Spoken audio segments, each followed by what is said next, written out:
What's going on YouTube? LeivaLifts here. Today we're going to be talking about exercise selection. So when designing an exercise program, you want to really think about what exercises are going to be in that given workout. You can think of it in two distinct categories. We have compound movements and isolation movements. Now, compound movements are multi-joint movements that work multiple muscle groups during a given lift, while isolation exercises work one single muscle group and around one single joint. So a way to think about it is we have our lower body movements, which consists of a squat and a deadlift. The squat is a compound movement because it focuses on the glutes and the quads, whereas the deadlift focuses on the glutes and the hamstrings. The next category would be our pushing movements, which involve both the bench press and the shoulder press. The bench press is more of a horizontal press. It focuses on the pecs, the interior portion of the deltoids, and the triceps. Whereas the shoulder press, being more of a vertical press, involves the interior portion of the deltoids and the triceps. Our next compound movements would be the pull-up, which focuses on the muscles of the back, the rear deltoids, and the biceps. Same goes for the row, except the row is more of a horizontal pulling movement, which also focuses on the back, the rear deltoids, and the biceps.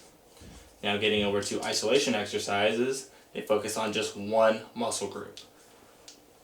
Leg extensions focus primarily on the quads, whereas hamstring curls focus on the hamstrings.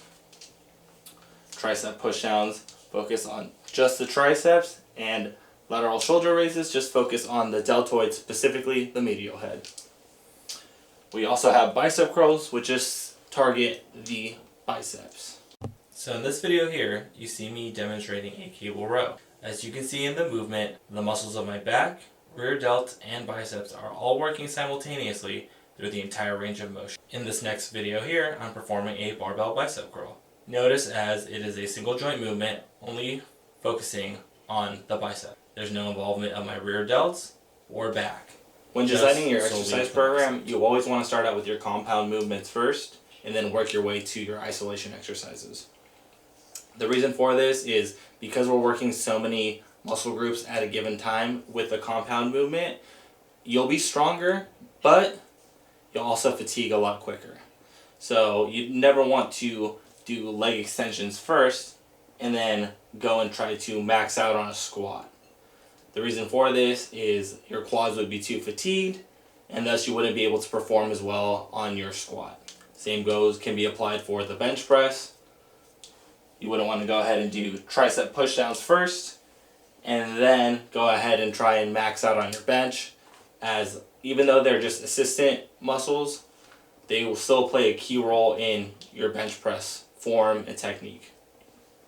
Same goes for the row or the pull-up even. You wouldn't want to tax out your biceps first and then attempt to do as many pull-ups as you could, or go heavy on your row, as they'll be too fatigued to complete that movement as efficiently as it could if you were fresh. So this has been my video on exercise selection. Thank you for stopping by, and I will catch you next time. LeivaLifts, signing out.